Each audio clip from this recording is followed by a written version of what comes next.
RDC, l'expert nommé par le tribunal affirme qu'il est impossible de déterminer que Stani Bujakra est le premier émetteur du document incriminé. C'est un véritable coup de théâtre qui s'est déroulé à la mi-journée au tribunal de grande instance de Kinshasa-Gombe. Un nouvel expert assermenté par le tribunal a remis son rapport à la Cour dont le contenu a été révélé lors de l'audience de ce vendredi 8 mars 2023. Il contredit le rapport d'experts du parquet et affirme qu'il est difficile de remonter dans le temps et d'établir que Stani Bujakra a été le premier émetteur d'une note de l'ANR qualifiée de fausse par les autorités et qui imputait la mort de l'ancien ministre Chérubin Okando au renseignement militaire. C'est sur la base de cette occasion qu'il avait été arrêté le 8 septembre dernier, il y a 6 mois jour pour jour depuis l'ouverture du procès en octobre dernier, le collectif d'avocats de la défense du directeur de publication d'actualité. CD avait remis en cause les 2 rapports d'experts de la police qui servaient de base à l'accusation, notamment les enquêtes numériques, qui auraient permis au parquet d'identifier par les métadonnées des photographies du document partagé sur WhatsApp et Telegram et d'une adresse IP. Il ne cessait de réclamer une contre-expertise. Un premier expert nommé par le tribunal avait jeté l'éponge au bout de 2 mois, assurant que son matériel avait brûlé. Une enquête du consortium Congo Hold-up dont actualité. CD et partenaires avaient mis en doute cette thèse sur la base d'une opinion d'experts internationalement reconnus et des sociétés citées qui avaient publiquement affirmé qu'il était techniquement impossible d'obtenir ce type d'information d'une photographie partagée sur leur plateforme. Au cours de l'audience, le procureur a défendu le bien-fondé du travail de ces experts et leurs conclusions. L'instruction s'est poursuivie sur les différents chefs d'accusation. Également appelé à la barre, notre confrère Stani Bujakra est resté fidèle à ses positions, il n'a cessé de clamer son innocence et de réclamer les preuves du contraire. Je demande juste au ministère public d'apporter des preuves, pas plus. Je suis journaliste, pour moi, l'important c'est le fait, a-t-il même lancé, plus combatif que jamais malgré les 6 mois de détention. N'oubliez pas de vous abonner massivement sur Tiamaloba officiel avec Grady Nuya pour ne rien rater.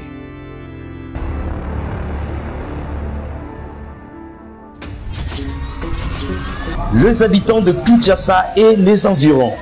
Ale Badianyama Coaching organise ce dimanche 24 mars 2024 dans la salle Showbuzz à Kinshasa-Gombe, référence ambassade de France, la 2e édition Oracle sur Kinshasa.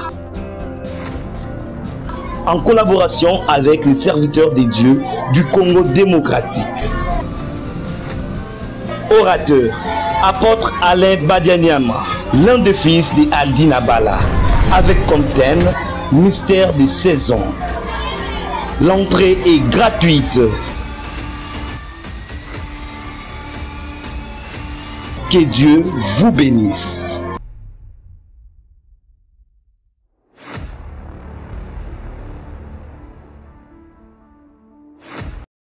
Nous avons amené quand même nos collègues belges à interpeller le Premier ministre belge. C'est ce qui signifie que ce que nous disons est en train d'être entendu. Et ailleurs, vous avez vu Marc Boutenga du Parlement européen intervenir pour demander qu'on déchire même l'accord qui venait d'être signé entre l'Union européenne et cet État voyou du Rwanda.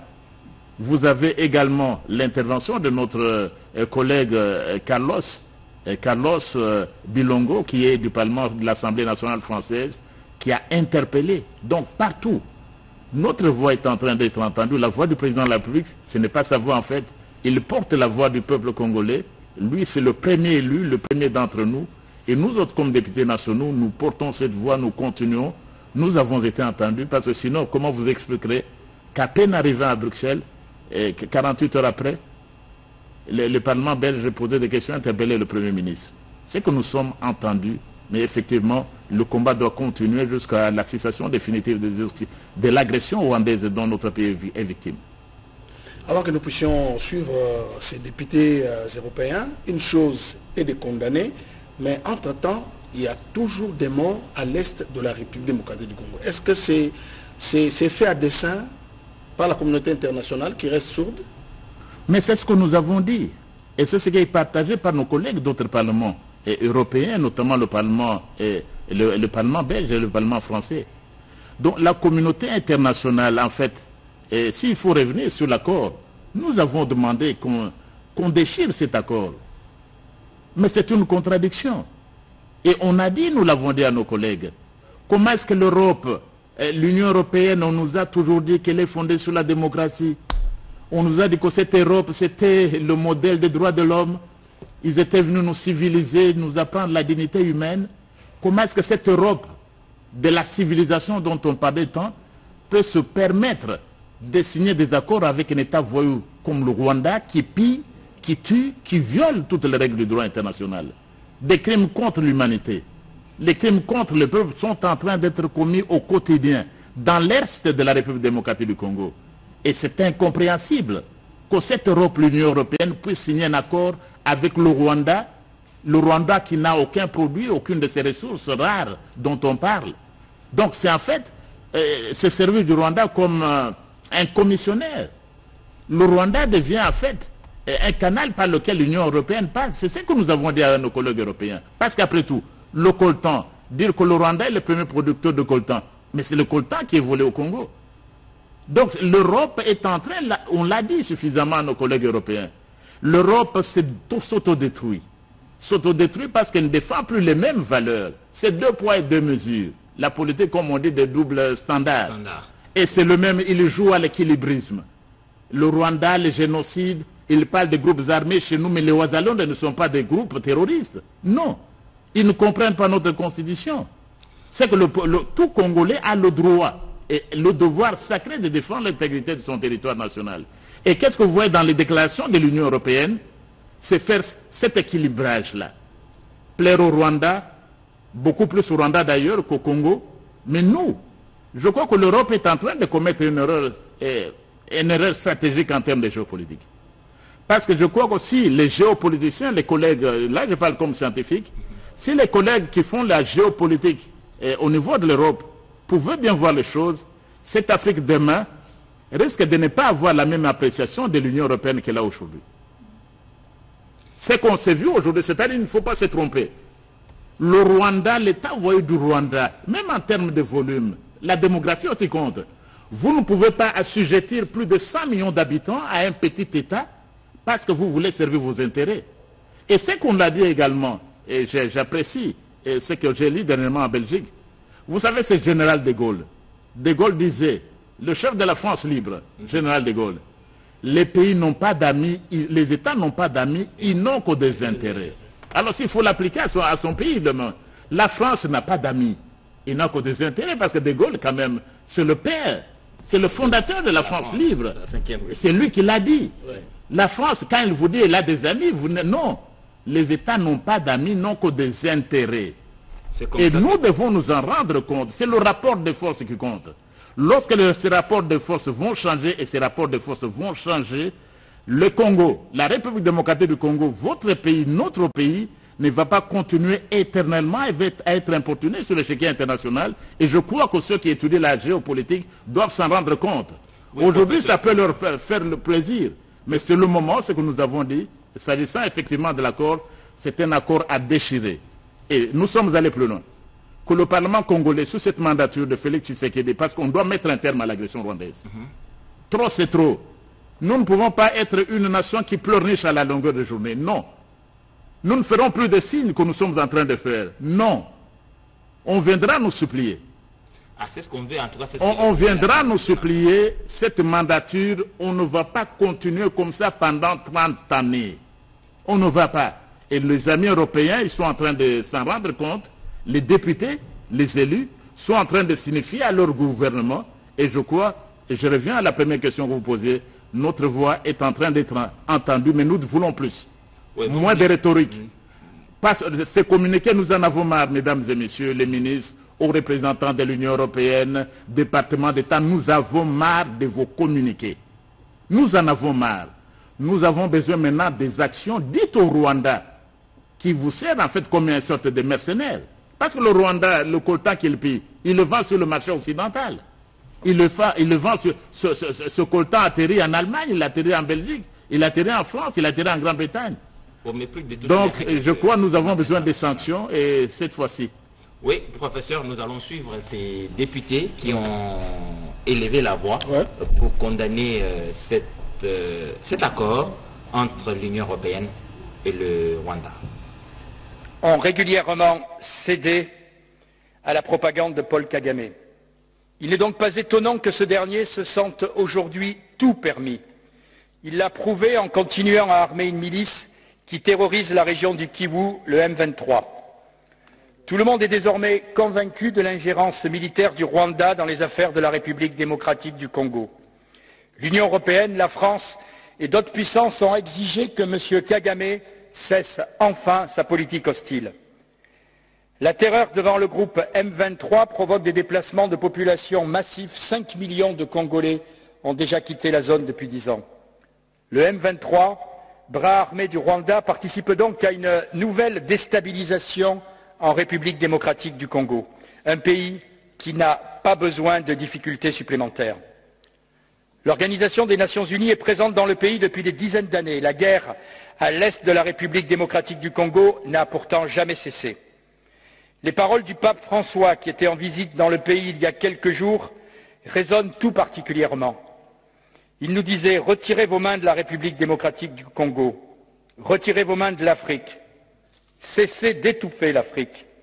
Elle n'est pas une mine à exploiter, ni une terre à dévaliser. » Tout le monde sait bien que le Rwanda s'enrichit notamment grâce au commerce illégal de ressources exploitées illégalement en République démocratique du Congo et notamment dans la région du Kivu.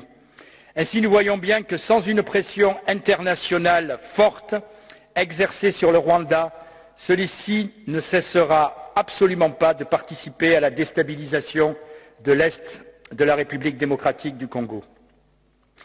Alors que session après session, nous nous indignons des ingérences étrangères en Afrique, il est temps de nous interroger sur nos erreurs qui précipitent les États africains dans les bras d'autres puissances. Les Congolais n'en peuvent plus de votre approche néocoloniale au service des multinationales européennes. Alors cessez, s'il vous plaît, écoutez-les, déchirez cet accord. Les masques tombent. À l'est de la République démocratique du Congo, nous parlait d'années de guerre, des millions de morts, d'innombrables réfugiés et des crimes de guerre indicibles. Et les Nations Unies, vous-même, vous avez pointé la responsabilité du gouvernement rwandais, de l'armée rwandaise qui soutient les rebelles du M23 et qui intervient directement, mais avec des missiles, en République démocratique du Congo. Mais dans ce contexte d'agression contre un pays souverain, que fait l'Europe? Est-ce qu'elle va défendre bec et ongle, cœur et âme, la souveraineté congolaise, comme elle le fait pour l'Ukraine? Eh ben non, 2 poids 2 mesures. D'abord, elle a offert l'année passée, rappelez-vous, 20 millions d'euros aux forces rwandaises. Récemment, la Pologne a été promettre tout le soutien, toute l'aide militaire possible au Rwanda. Et maintenant, vous signez un accord avec le Rwanda sur les matières premières, sur les ressources congolaises. Parce que oui, il s'agit de ça. Ici, on est en train de remercier, de récompenser en fait le Rwanda pour son agression. Comment est-ce possible? L'Europe, est-ce que c'était pas défendre la paix, les droits humains? Ben non, clairement pas au Congo. Là, apparemment, vous voulez les ressources. Le Congo détient entre 60 et 80% du coltan, essentiel pour les technologies modernes, et cette guerre permet de piller facilement ces ressources. Un rapport d'une ONG indique que jusqu'à 90% des minerais stratégiques exportés par le Rwanda trouveraient son origine en République démocratique du Congo. Situation à l'est du Congo. C'est une situation qui est dramatique. Je ne vais pas étendre ici sur les images que l'on voit au quotidien, qui sont aussi affreuses que les images que l'on voit à Gaza et que les images que l'on voit en Ukraine. Dès lors, il y a aussi un problème dans ce sens qu'ils ne comprennent pas la frilosité dans nos attitudes comme Européens et comme Belges par rapport à la situation au Congo. Il ne peut y avoir, à notre sens, 2 justices, 2 approches différentes. On ne peut pas avoir une approche en ce qui concerne la situation en Russie et l'Ukraine, entre Israël et Gaza, et non plus entre le Congo et le Rwanda. Le Congo est victime d'une agression, comme d'ailleurs la Palestine est victime d'une agression et l'Ukraine est victime d'une agression, et le droit international nous impose à nous, Belges, d'être des pilotes, des modèles de respect pour imposer le respect du droit international. Le Rwanda est responsable et ça appelle donc des sanctions. Oui, professeur André Mbata, vous venez de suivre ces réactions à travers le monde. J'espère que ça vous réconforte dans votre combat dans le cadre de la diplomatie parlementaire. Est-ce que la RDC s'est rallie derrière ces déclarations et que, comme le président l'a dit, non seulement il faut des sanctions, mais il faut que cet accord soit déchiré? Ça vous réconforte? Bon, je ne dois pas dire que ce n'est pas que la RDC se rallie. Ce sont eux qui se rallient à la RDC. Ce sont eux qui c'est notre position.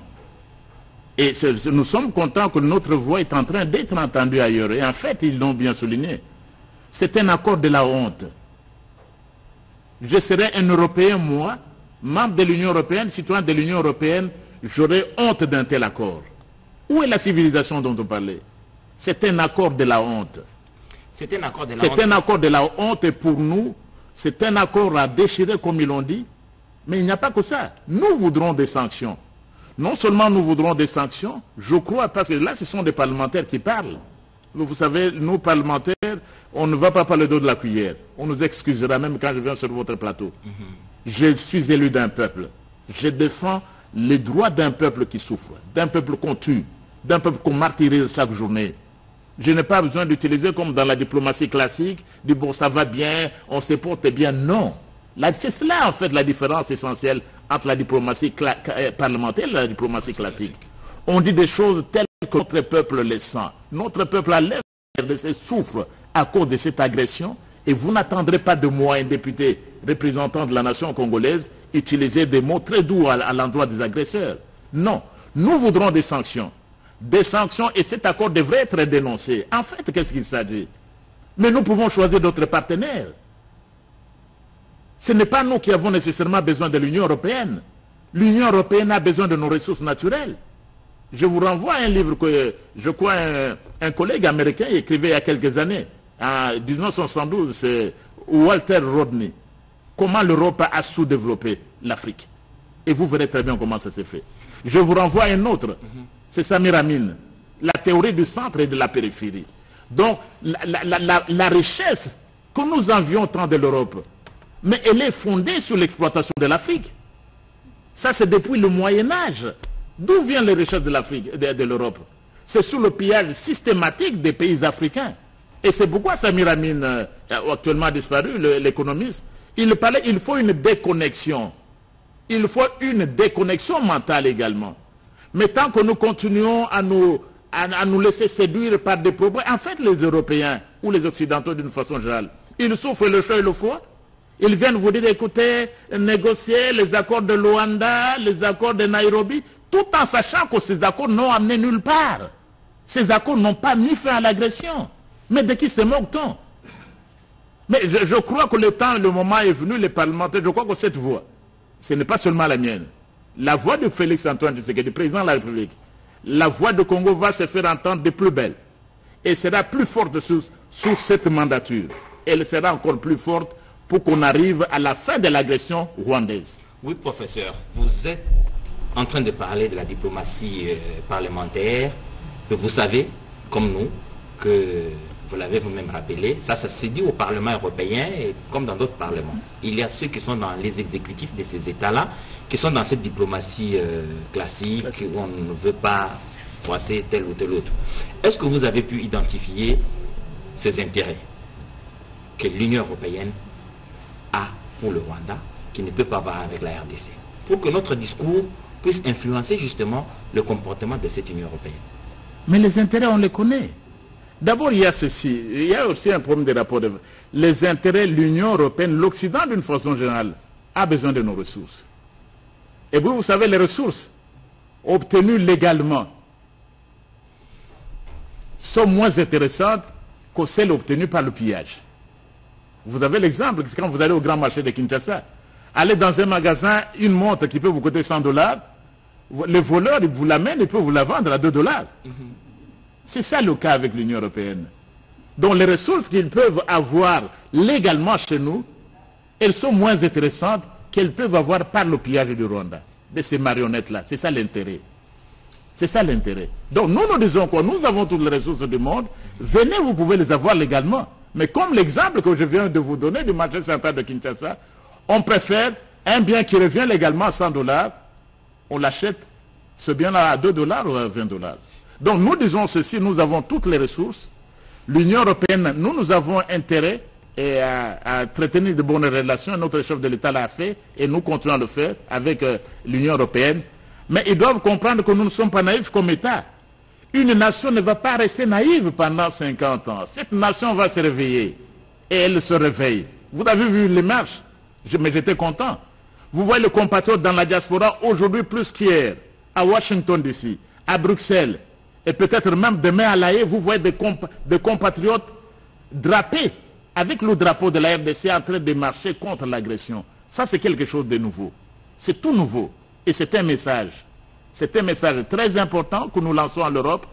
Et nous sommes heureux que les collègues parlementaires interpellent également le gouvernement. Vous avez parlé des exécutifs.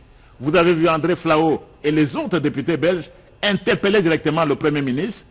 Mais nous également, cette Assemblée nationale, elle sera en mesure d'interpeller notre gouvernement si ça ne va pas dans le sens de la vision du président de la République pour qu'on mette fin à l'agression et que notre peuple puisse enfin jouir de ses ressources naturelles et construire, nous permettre donc de construire, de bâtir un pays plus beau qu'avant. Des sanctions, oui. Vous aimeriez quel genre de sanctions? Mais les sanctions sont multiples. Il y a d'abord ce qui s'est fait là, ce sont des crimes de guerre. Ce sont des crimes contre l'humanité. Mais le droit international dont cette Europe s'est fait le chant du droit international. Et d'ailleurs, nous-mêmes, le Parlement congolais, le président Bosso et le président Bahati avaient signé avec le Parlement belge un protocole d'accord. Et dans ce protocole d'accord, nos deux parlements se sont engagés à promouvoir les principes du droit international. Mais l'agression rwandaise viole toutes les règles du droit international. Le respect des frontières telles qu'elle était la colonisation. Non-ingérence dans les affaires internes d'autres États. Vous voyez des gens là-bas, ils prétendent même venir ici défendre une ethnie. Qui a donné le droit à Kagame de venir défendre le droit? Il y a une ethnie qui lui a dit qu'elle était menacée. Mais au point, il pouvait défendre peut-être le droit des Hutus qui sont là-bas, parce qu'en fait aussi, le Rwanda n'est pas considéré que d'une seule ethnie. Il y a aussi les Touaregs là-bas. Il ne peut pas défendre ce droit-là. Qui lui a donné ce droit-là? Lui qui ignore, qui c'est le chef d'un État voyou, de prétendre qu'il viendra, il va s'introduire au Congo pour défendre les droits d'un peuple. Est-ce que la République démocratique du Congo ne prévoit pas déjà une batterie de sanctions à proposer pour que ces sanctions soient prises contre le Rwanda? Par exemple, il y a l'Organisation mondiale du commerce dont les principes interdisent clairement le fait de minerais volés, comme c'est le cas en République démocratique, qui transitent par des pays membres de l'Organisation mondiale du commerce et qui font transiter ces minerais frauduleux volés en République démocratique du Congo jusque sur les marchés internationaux. Il y a des mécanismes par lesquels la République peut attaquer. Mais il connaît ces mécanismes-là. Ce qui se passe à l'est du Congo, ce sont des crimes de guerre. En fait, Kagame et consorts, ce sont des criminels de guerre. C'est déjà prévu, il y a une cour pénale internationale. Mais qui va actionner le mécanisme? C'est toujours eux. C'est toujours eux. Maintenant, le bien volé, par exemple, le coltan volé se retrouve sur le marché occidental. Et en fait, l'Union européenne ou les États-Unis qui consomment ces minéraux, le coltan, ils sont dans la position des receleurs. Ils sont dans la position des receleurs des ressources naturelles volées au Congo que vous venez consommer sur votre territoire, dans votre marché. Vous nous fabriquez des téléphones cellulaires avec des biens volés. Donc l'Europe, c'est pourquoi je parlais d'un accord de la honte. L'Europe est dans la position des receleurs d'objets volés, donc complices de vol. Donc je crois que ça c'est très important. Il y a des sanctions qui sont connues, mais il y en a d'autres aussi, c'est-à-dire ce pays demain. Mais nous allons signer des accords, nous sommes une grande puissance, nous pouvons signer d'autres accords avec d'autres pays. Personne ne nous l'interdit.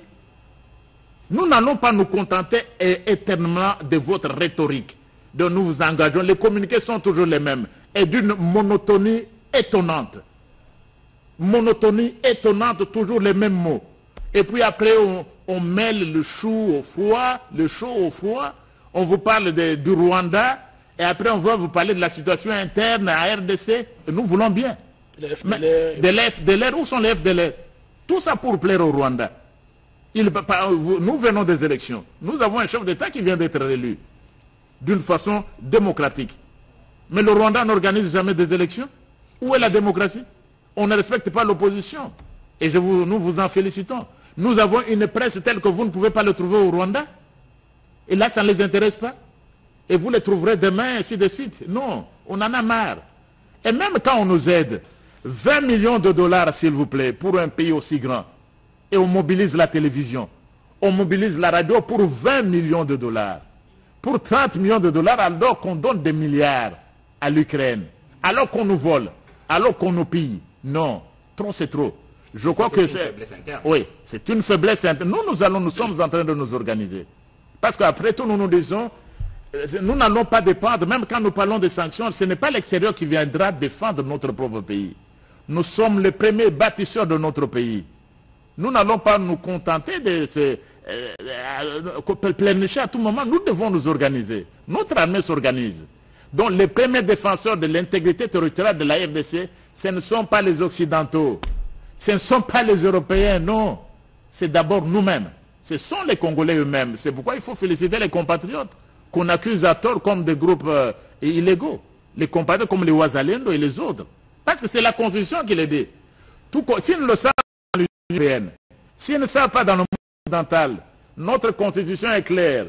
Tout Congolais a le devoir de défendre l'intégrité de son territoire national. Et puis plus grave, qu'est-ce qu'ils font les pays de l'Union européenne?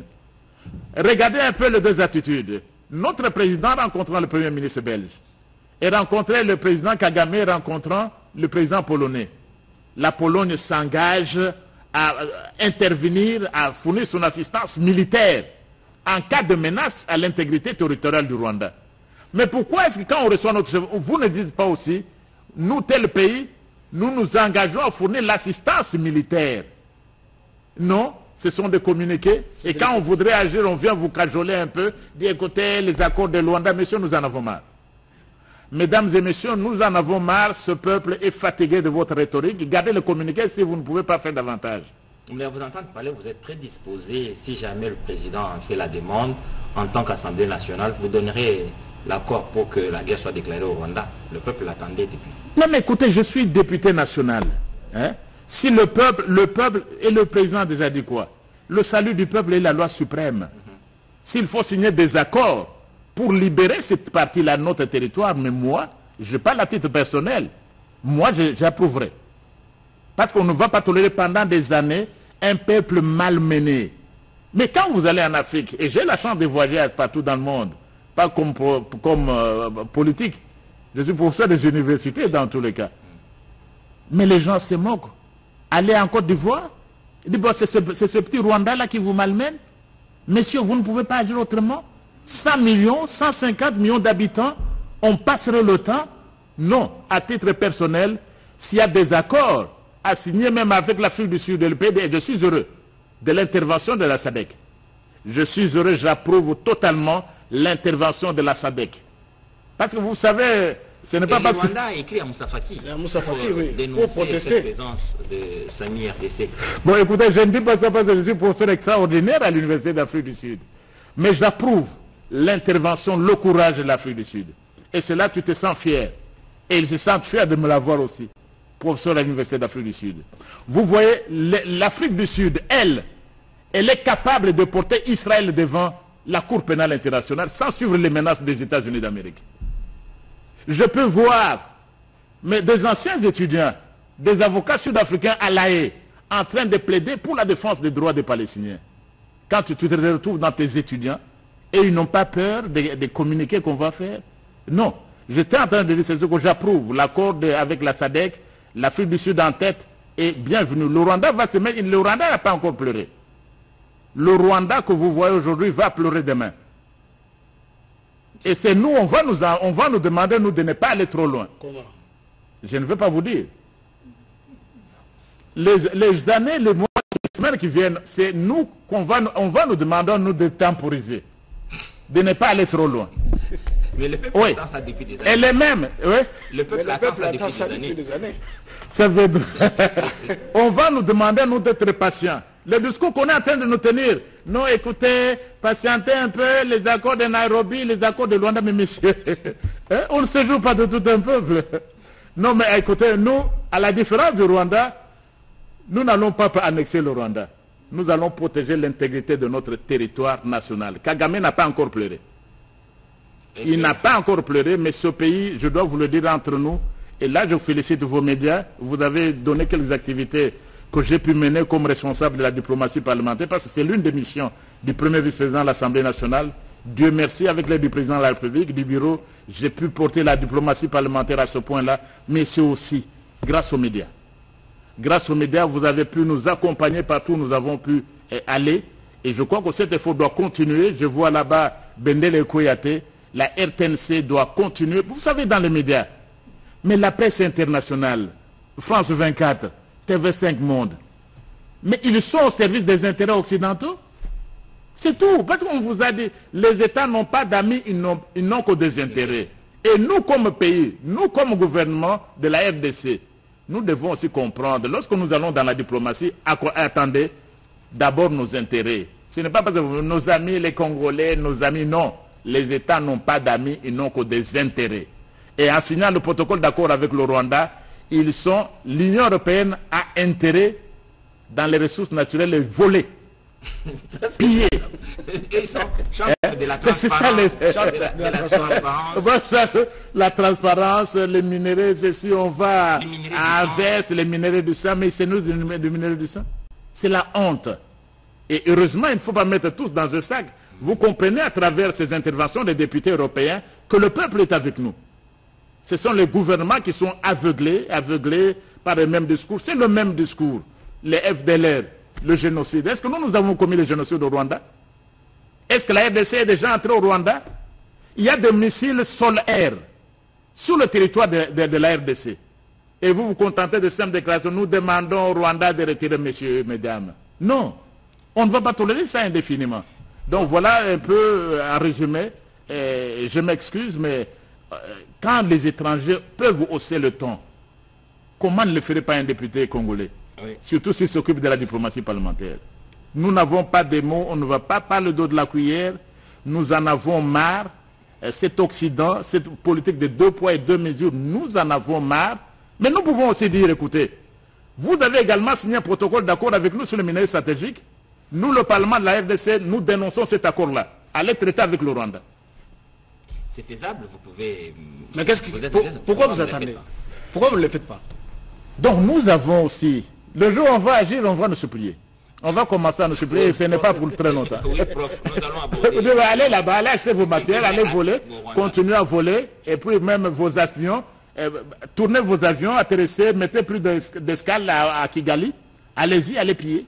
Est-ce que, bon, vous êtes parlementaire, mais vous avez quand même beaucoup d'informations sur ce qui se passe dans la République.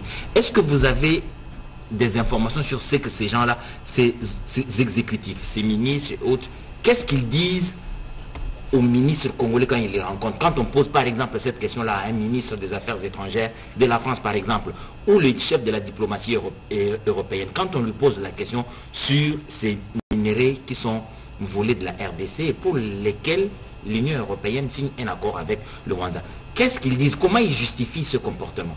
D'ailleurs, pour compléter, Edith Tchala, le Premier ministre belge, lors de son interpellation au Parlement belge, il a dit qu'il comprend les souffrances du peuple congolais et qu'on va étudier au cas par cas les propositions de sanctions.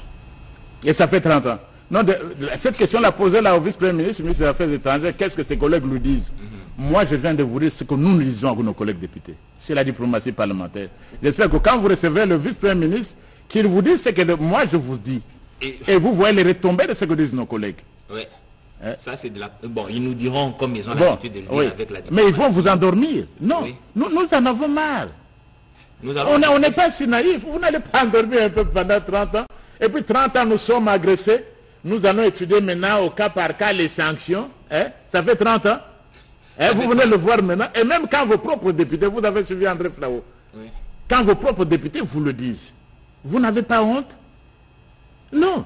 Sinon, on est en train de passer, en fait, c'est Cheikh Anta Diop qui écrivait un livre très intéressant, La civilisation et la barbarie. On a comme l'impression que l'Europe, l'Occident, est en train finalement de passer de la civilisation à la barbarie. Parce que soutenir les massacres, soutenir les viols des femmes, le meurtre des enfants, tout simplement parce que vous avez besoin de ressources naturelles, parce que vous voulez plaire au Rwanda, le Rwanda qui dirige la francophonie. C'est pourquoi à un moment donné, nous demandions même de quitter la francophonie et qui n'a même pas le français comme une langue officielle. Tout ça pour plaire. Mais on comprend une chose. En relation internationale, il faut parfois bomber les biceps. Si vous allez, non, ça va, très bien, vous avez des invités tous les jours, une délégation est venue, monsieur, nous en avons marre. Ce n'est pas moi qui le dis. Notre peuple en a marre. Et je suis député élu de ce peuple. Oui. On va m'excuser que je n'ai pas un autre langage. C'est pour cela que j'ai été élu. C'est le langage du peuple. J'ai été élu pour porter le langage, je porte sa langue, je parle sa langue et j'ai son langage. Et c'est ça un peu la diplomatie parlementaire. Oui, prof, nous allons aborder les questions de politique intérieure. En tout cas, Robert Ndaye, ça fait 18 ans que la constitution que nous avons existe. Vous avez été pour ouvrir une conférence où le professeur André Mbaza était intervenant. On parlait de la constitution. Qu'est-ce qu'on en retient? Les gens vous accusent d'avoir organisé cette manifestation pour travailler l'opinion sur la tentative de la modification de la Constitution. C'est votre avis? Non, mais je dois d'abord dire une chose, Robert, et il m'a présenté tout à l'heure. Quand comme professeur extraordinaire à l'Université d'Afrique du Sud, j'ai dit ça en Afrique du Sud, je n'ai pas ces accusations. Quand comme professeur des universités, j'ai dit ça à l'Université de Dakar, je n'ai pas les accusations là. Je crois que vous pouvez en tirer vous-même les conséquences. C'est-à-dire l'intellectuel doit... Vous n'avez même pas le respect que vous avez comme universitaire ici. Parce que vous parlez de ceux qui m'accusent. Ceux qui m'accusent même, parce que vous le savez. Est-ce qu'ils savent que je suis le premier professeur noir de droit public à l'Université d'Afrique du Sud, créé en 1873? Est-ce qu'on s'en rend compte? Quand on regarde le prof, est-ce qu'on peut s'en rendre compte? Mais prof, parce que bon, je reviens à la question. Oui. Est-ce que vous... Si vous le savez, est-ce que vous savez que vous interviewez le premier professeur de droit public à l'Université d'Afrique du Sud, créé en 1873? Et c'est votre compatriote. Pourquoi on ne peut pas l'inspecter dans son pays? Pourquoi on ne peut pas, ne fût-ce que lui donner le moindre respect? Je reviens à ce que vous disiez. Je suis membre du réseau des constitutionnalistes africains. Et je suis expert de l'Union africaine sur les constitutions. On se rend compte, le colloque, c'était pour réfléchir sur les 18 ans de la Constitution. Qu'est-ce qui n'a pas marché? Qu'est-ce qui n'a pas été appliqué? Quels sont les gaps, les loopholes, comme disent les anglophones? Effectivement, il y en a. Je parlais de la Belgique dernièrement, lorsque nous avons été lancé la campagne du chef de l'État qui était vraiment triomphalement élu dans la diaspora. Mais nous avons ce problème de nationalité. Nos compatriotes perdent. Est-ce que nous devons continuer à tolérer ça? Ils ont acquis la nationalité étrangère dans les pays de l'Union européenne et autres, tout simplement pour des raisons de travail. Alors que la Constitution, par exemple, dit que la nationalité congolaise est une et exclusive. Ces compatriotes-là, qui ont acquis cette autre nationalité, ils contribuent, ils font vivre des familles ici au pays. Nous devons les laisser comme cela, sans la nationalité congolaise? Mais si nous voulons résoudre leur situation, nous devons toucher à l'article 10 de la Constitution. Est-ce que c'est un problème, ça? J'avais plus loin. Vous voyez l'instabilité dans nos provinces.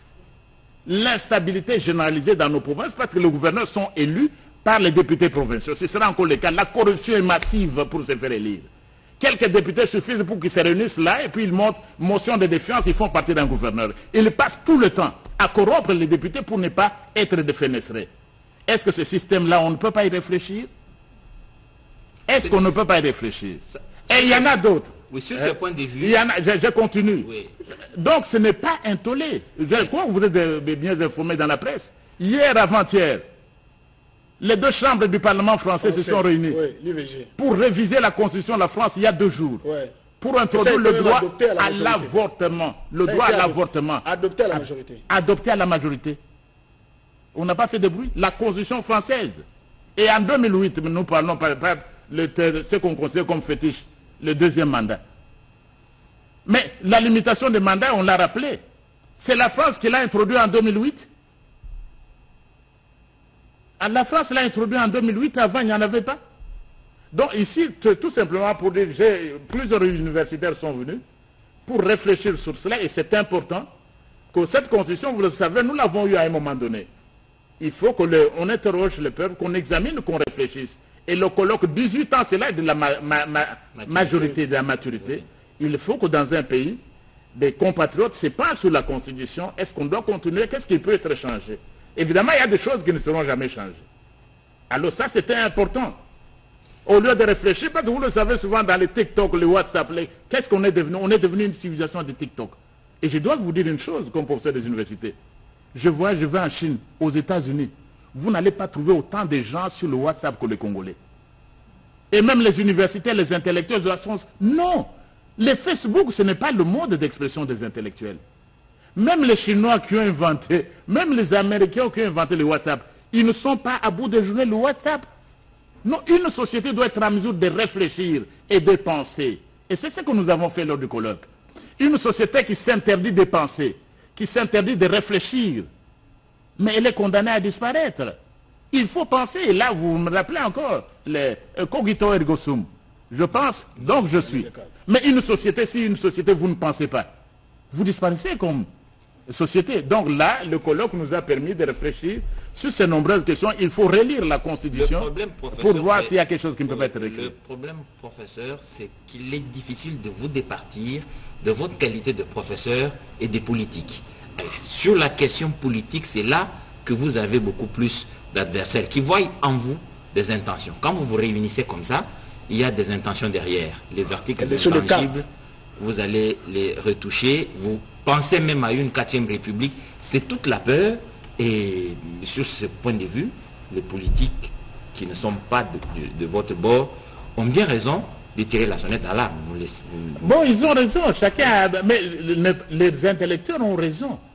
Parce que sur le plan intellectuel, on ne peut pas se contenter de ce qu'on voit dans les TikTok et les WhatsApp. Les universitaires doivent penser. Et j'ai toujours dit ceci. Quand on parle même de la Constitution, j'ai toujours dit tout le monde est juriste et tout le monde n'est pas constitutionnaliste. C'est comme vous. Je n'ai pas vos compétences en tant que journaliste. Je n'ai pas fait vos études. Je n'ai pas été alphatique ou ailleurs. Mais vous non plus, vous n'avez pas fait le droit. Vous n'avez pas un doctorat en droit. Vous n'êtes pas professeur des universités en droit. Alors on doit se mettre. Tel est un médecin, il est spécialiste dans son domaine. Le problème chez nous, c'est quoi? Quand on réfléchit sur la Constitution, tout le monde veut être constitutionnaliste. Mais il dit, les gens ont passé, j'ai passé 30 ans à étudier le droit constitutionnel. Et comment quelqu'un qui va se dire, non, je vais recadrer le professeur André Batado, ça fait 30 ans. Et puis 30 ans dans les universités aussi étrangères, pas ici. Et on doit se respecter. Donc, ils ont raison, mais ce qu'on doit dire, c'est que les constitutions peuvent changer. Ça dépend d'un peuple. La Constitution se vend le peuple. Les Belges ont un État fédéral, nous n'avons pas un État fédéral. Les Belges ont une monarchie, nous n'avons pas de monarchie. Les Britanniques ont la chambre de l'or. Vous ne savez même pas comment il est élu. On ne sait pas.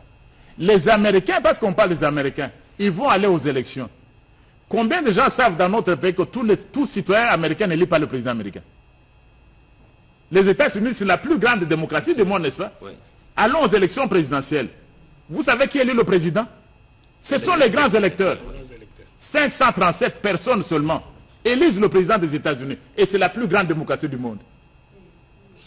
Oui, mais donc ça dépend du système. Allez en Afrique du Sud.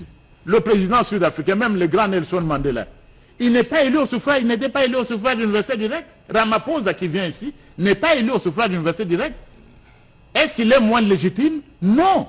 Est-ce que Mandela est très moins légitime? Non. Le président sud-africain est élu par l'Assemblée nationale. Est-ce qu'il est moins légitime que le président congolais ou le président rwandais? Est-ce que vous voulez copier ce modèle? Ça dépend, c'est-à-dire on ne doit pas copier. Il faut inventer son propre modèle. Et j'ai toujours dit ceci, parce que vous parlez de copier. Vous avez Joseph Kizerbo, l'un des grands entre nous en matière d'histoire. Le vieux Joseph Kizerbo, le Burkinabé. Je rappelle toujours son livre, La natte des autres. Il a écrit un livre intéressant, La natte des autres. Je n'aime pas le verbe copier. Parce que nous avons trop copié. Même dans le domaine de l'école, dans tous les domaines. Kizerbo dit quoi? Quand vous dormez, moi j'ai eu la chance de dormir sur la natte, avant de devenir professeur des universités. Vous êtes né sur une mousse. Moi je suis né sur une natte. Alors, quand vous dormez sur la natte des autres, vous faites les rêves des autres. Les Africains doivent apprendre à construire leur propre natte. Ils doivent construire. Donc nous n'allons pas copier. Nous devons voir ce qui doit entrer là-dedans. Par exemple, des mandats. Mais le président, nous avons par exemple un mandat présidentiel de 5 ans. Pourquoi le chiffre 5? Pourquoi pas 4 comme aux États-Unis? Pourquoi pas 6 comme au Ghana? Donc ça dépend des sociétés. Ça ne doit pas être un tabou. Ça ne doit pas être un tabou. Donc le colloque nous a permis donc de réfléchir sur la Constitution et c'est à l'honneur de notre pays. Et je crois que nous allons publier un numéro spécial sur les résultats du colloque.